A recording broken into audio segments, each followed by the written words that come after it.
Imagine waking up one morning to find a formal eviction notice taped to your front door. Not because you failed to pay rent. And I know how it sounds. I know you might be thinking, really? A garden gnome? But stay with me because this goes so much deeper than that.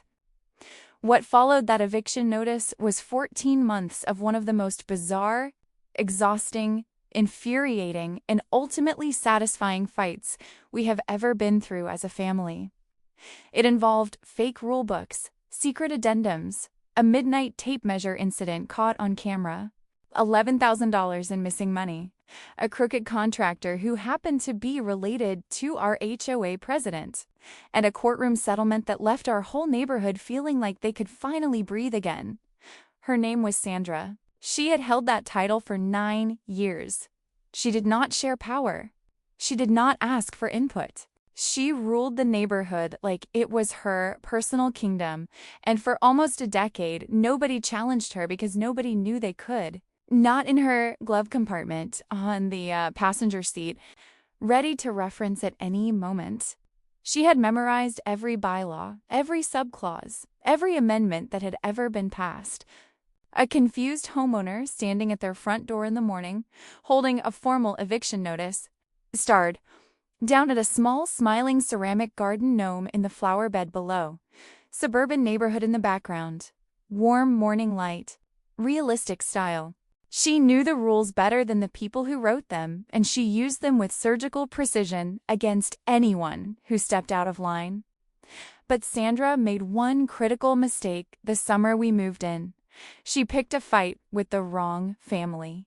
And by the time this story was over, she had lost her HOA presidency, her community standing, 2 of her closest neighborhood friends, and faced a legal settlement that made the local newspaper. This is the full story. And faced a legal settlement that made the local newspaper. This is the full story, all 7 chapters. Buckle up. We moved into Maplewood Heights on a Friday in late June. It was one of those perfect summer days, warm but not brutal.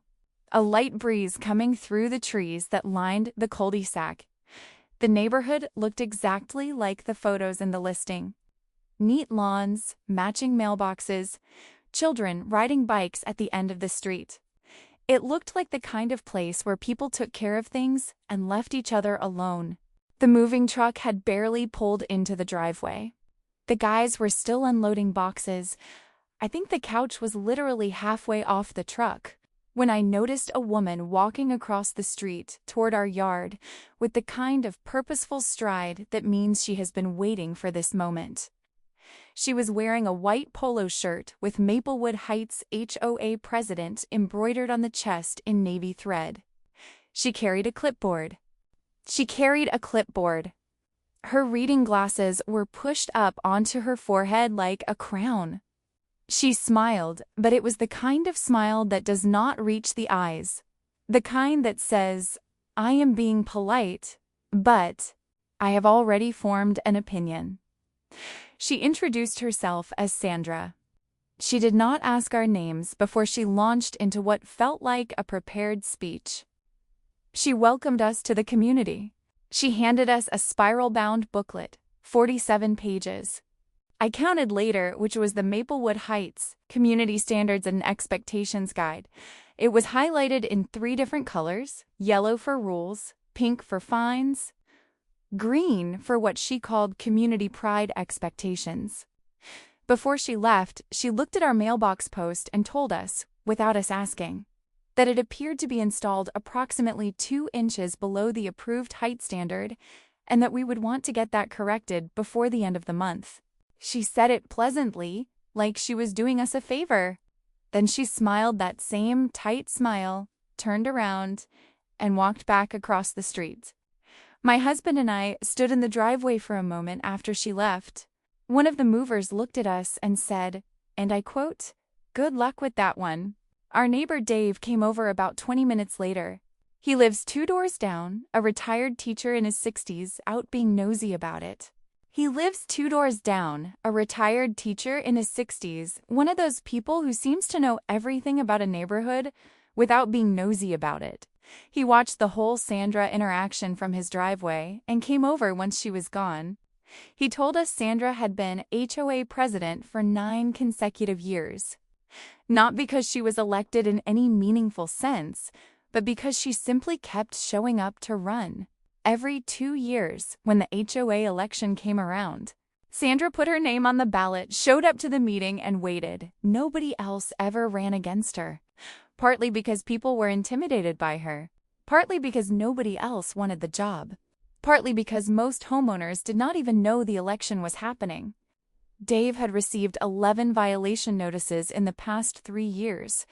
His crime? His outdoor holiday lights were left up 4 days past the HOA's approved takedown date 1 year because he had surgery and could not get up on the ladder.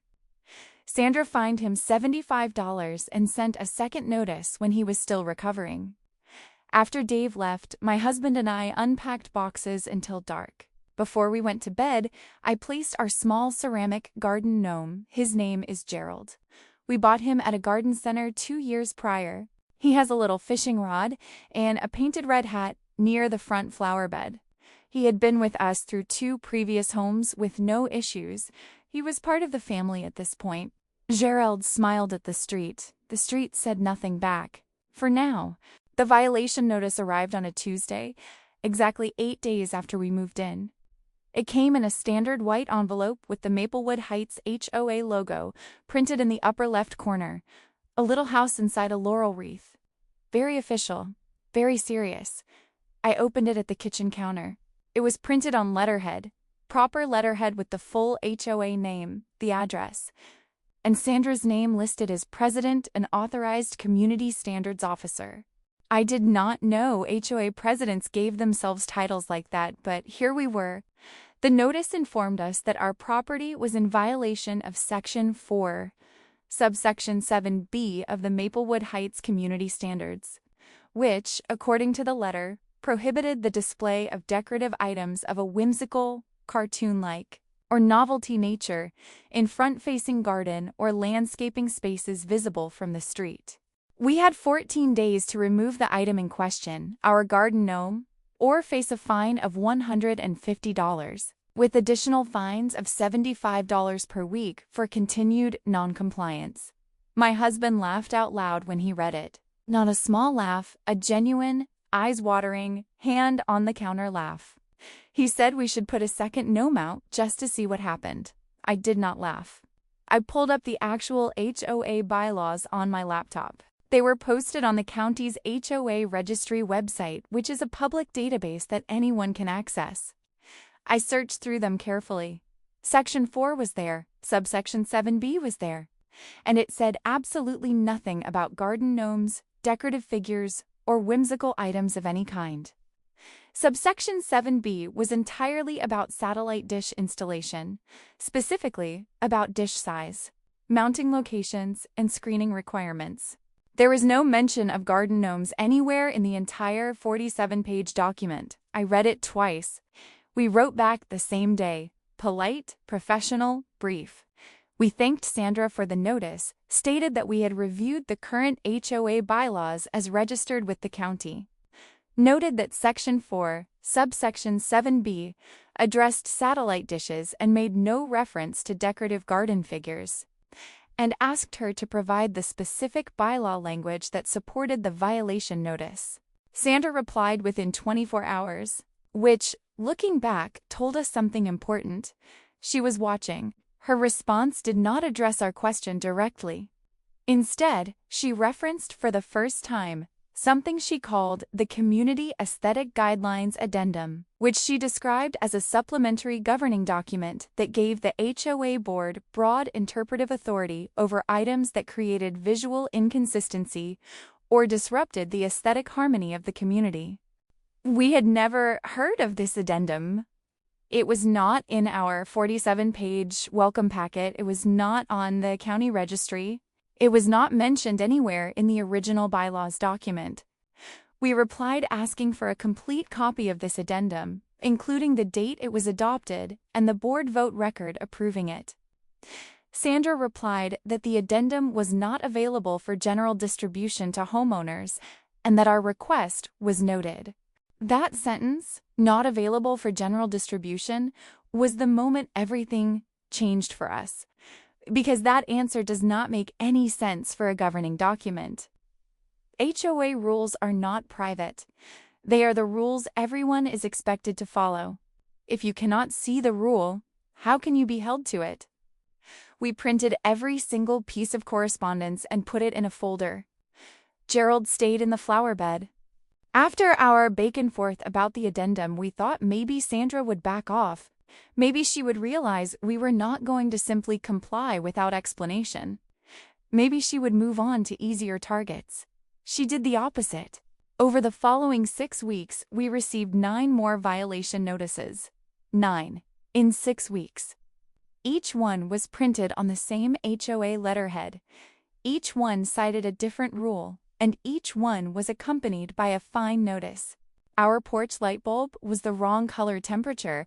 Sandra's notice specified that warm white bulbs above 2,700 Kelvin were not permitted in exterior fixtures visible from the street. We received a notice claiming our front lawn grass exceeded the maximum permitted height. Our grass had been mowed 3 days before the notice was issued. I have photographs with timestamps. One notice informed us that a package left on our front step for approximately 4 hours was in violation of the HOA policy on visible exterior clutter. The package was a birthday gift for my mother. It sat on our step for 4 hours on a Wednesday afternoon. Sandra had been watching closely enough to notice and document it. We installed a doorbell camera after the 6th notice. Not because we thought we needed security, we were just starting to feel watched, which we were, but also because we wanted our own record of what was happening. The camera footage from our 3rd week with it installed changed everything. At 11:47 p.m. on a Tuesday night, nearly midnight, the motion sensor on our camera activated. I checked the footage the next morning and watched Sandra walk slowly up our driveway in the dark, carrying a tape measure and a small flashlight. She measured 3 of our fence panels along the side of the house, photographed each one from multiple angles, wrote something in a small notebook she had in her pocket, and then walked calmly back down the driveway and across the street to her house. It was a Tuesday, at midnight, with a tape measure. We saved that footage. We saved every piece of it. Around this time, we started having more conversations with neighbors. Dave had been quietly telling people about what we were going through, and one by one, other homeowners started coming to us. What we heard was consistent and deeply unsettling. His most recent one was for parking his own car in his own driveway at an angle that, Sandra said, created a visual disturbance from the street. The Martinez family, a young couple with 3 kids who lived directly across from us, had been threatened with legal action over a portable basketball hoop they kept in their backyard. Their backyard, not their front yard. The hoop was not visible from the street at all. Mrs. Chun was 71 years old and had lived on our street for 26 years.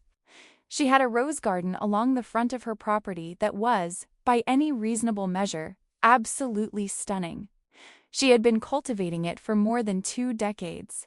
2 years after Sandra became president, Mrs. Chun received a violation notice saying her rose bushes extended 6 inches beyond the approved planting boundary line. Sandra wanted her to cut them back. Mrs. Chun, who was not a confrontational person, quietly cut them back.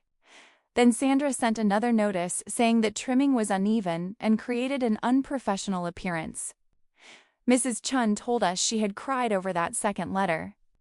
She was 71 years old and she cried because someone told her the roses she had grown for 22 years were an unprofessional appearance. That was when this stopped being just about us and our garden gnome. This had been going on for years across multiple families, and it needed to stop. My sister-in-law Rachel is a real estate and property attorney. She has been practicing for 15 years, and she specializes in HOA disputes, which apparently is a much more common specialty than most people realize. When we told her everything, the Gnome notice, the fake addendum, the 9 violation letters in 6 weeks, the midnight tape measure. She was quiet for a moment and then said, very calmly, "Do not remove the gnome." She took the case on a family discount rate, which we appreciated enormously because we were not prepared to spend money on this. But Rachel told us from the beginning that what we were describing had the characteristics of HOA overreach that she had seen before, and that the first step was documentation and formal records requests. She sent a formal legal letter to Sandra and the full HOA board. There were 5 members total, though Sandra effectively ran every meeting herself, requesting the following: complete audited financial statements for the past 5 years, minutes from every board meeting held in the past 5 years, a certified copy of every bylaw, addendum, amendment, or supplementary governing document ever passed or proposed, proof of proper adoption for any document Sandra claimed had governing authority, and a complete record of all violation notices issued and all fines collected in the past 3 years. Sandra did not respond for 3 weeks. No acknowledgement, no reply, no timeline, just silence. Rachel sent a follow-up letter citing the specific state statute that required HOA boards to produce governing documents and financial records to homeowners within a defined time frame. The letter noted that failure to comply could constitute a violation of state law and grounds for legal action. A box arrived at our door 48 hours later. It was a medium-sized cardboard box stuffed with printed documents, meeting minutes going back years, financial statements in various formats, copies of bylaws, several thick folders with various labels. Rachel came over that Saturday, and we spent most of the day going through it all on our dining room table, organizing it into piles. What she found over those hours was staggering. First, the Community Aesthetic Guidelines Addendum. It was in the box. It was a 7-page document, professionally formatted, with the HOA logo on the header. But when Rachel cross-referenced it with the board meeting minutes, something was immediately wrong. She found the meeting where it had been introduced 4 years prior, but there was no vote recorded, no motion to adopt, no second, no tally. The minutes for that meeting showed the addendum was presented by Sandra for discussion, and then the meeting moved on to other business. It was never formally put to a vote. It was never adopted. It had no legal standing as a governing document. But the expense records were inconsistent and in several cases completely missing. Over the previous 3 years, more than $11,000 in fine revenue, separate from regular dues, had been collected and deposited into the HOA account. There were no corresponding expense records showing where it went, no receipts, no vendor invoices, no board-approved expenditure items. It had simply entered the account and disappeared. We sat at that dining room table at nearly midnight, looking at these documents. Nobody said anything for a while. Then Rachel looked up and said, "We need to talk about next steps." The decision to call a special HOA board meeting was not one we made lightly. We talked about it as a family first. We talked to Dave, to the Martinez family, to Mrs. Chun. We talked to Rachel at length about what it would mean, what we could accomplish, what the risks were. We were not interested in drama. We were not interested in humiliating anyone. We wanted this to stop. We wanted accountability for what had happened, and we wanted the neighborhood to have leadership it could actually trust. Under our state's HOA statutes, any homeowner in good standing can petition for a special meeting. 15% was 8 signatures. We knocked on every door in the neighborhood over the course of 2 weekends. We were straightforward with people. We explained what we had found, the fake addendum, the missing money, the pattern of targeted harassment. We did not exaggerate. We let people make their own decisions. 35 households signed the petition. That is 73% of the neighborhood. Several people told us while signing that they had been waiting for years for something like this to happen, but had never felt like they could do it alone. One elderly man near the back of the neighborhood, who we had not spoken to before, opened his door, listened to us for 4 minutes, and said simply, "Where do I sign?" We submitted the petition. Under HOA rules, a special meeting had to be scheduled within 30 days. Sandra, as president, was required to send notice to all homeowners. She sent a brief, one-paragraph notice that described the meeting as a general community discussion session and gave no indication of what would actually be discussed. We followed up with our own letter to every household explaining exactly what the meeting was about and what documents Rachel would be presenting. The meeting was held on a Thursday evening in late autumn at the Maplewood Heights Community Clubhouse, a small building near the entrance of the neighborhood that was normally used for the annual holiday party. There were folding chairs set up and a projector screen at the front. 41 of the 48 homeowners showed up. Normal is 6 or 7 people, mostly retired, mostly there to complain about leaf-blowing hours. She was wearing her HOA polo shirt. She had her clipboard. She sat at the head table the way she always did, arranged her papers, and looked out at the room. Whatever she expected to see, it was not what she saw. She saw almost every neighbor she had ever cited, fined, or threatened, sitting in rows looking back at her. Rachel presented the findings methodically. She kept it factual, unemotional, and clear. She showed the addendum document on the projector screen and walked through exactly why it had no legal authority. She showed the financial discrepancy, the $11,000, the missing records, the patterns in the expenditure reports. She showed the camera footage of Sandra measuring our fence panels at midnight. She did not editorialize. She let the documents speak. Sandra tried to interrupt 6 times. The first 2 times, Rachel simply waited, then continued. The third time, one of the other board members, a quiet man named Arthur who had been on the board for 3 years, mostly just nodding along with Sandra, turned to Sandra and asked her to please let the presentation finish. Sandra went quiet after that. When Rachel finished, she opened the floor for questions and comments. Several homeowners spoke. Mrs. Chun stood up and very quietly described receiving the notice about her roses and how it had made her feel. The room was completely silent while she spoke. The Martinez family talked about the basketball hoop. Dave talked about his 11 notices in 3 years.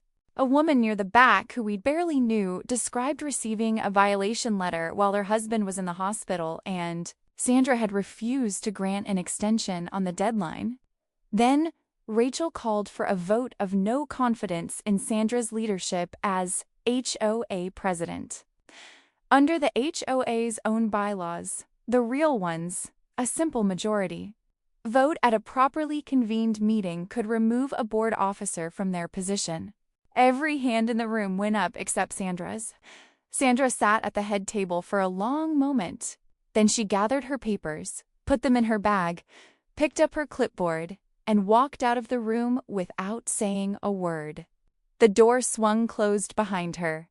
Nobody said anything for a few seconds. Then somebody started clapping. Then everybody did. After Sandra's removal, an interim board was formed almost immediately. Dave agreed to serve as temporary president. Mrs. Chun, who several people in the room specifically asked to be involved, agreed to join as a community liaison. 2 other homeowners, a woman named Patricia, who had a background in nonprofit management, and a younger guy named Marcus, who worked in finance, rounded out the group. Their first order of business was the money. The interim board hired an independent accounting firm to conduct a full audit of the HOA's financial records, going back 5 years. It took 2 weeks. The accountant they hired had experience with small organization audits and HOA financial reviews. She came back with a report that was thorough, precise, and deeply uncomfortable to read. The $11,000 in fine revenue that had no expense records did, in fact, have a destination. It had just been hidden, carefully hidden across multiple line items and project descriptions that sounded legitimate on the surface but fell apart under scrutiny. Over a period of 3 years, Sandra had authorized payments to a landscaping and property maintenance contractor for a series of community improvement projects, fence staining along the common areas, mulching the entry garden beds, power washing the sidewalks near the clubhouse, repainting the parking lot lines. Each project had been described in board meeting notes as a maintenance necessity. Each one had been approved with Sandra's signature. Here's what the audit found when it dug into those payments. The contractor who received every single one of these jobs was the same person, a man named Gary. Gary ran a small landscaping business operating under 2 different business names, which the audit cross-referenced through state business registry records. Gary, it turned out, was Sandra's brother-in-law. He was married to Sandra's younger sister. He had been doing work in the neighborhood for years, but the volume and value of his contracts had increased dramatically in the years after Sandra became HOA president.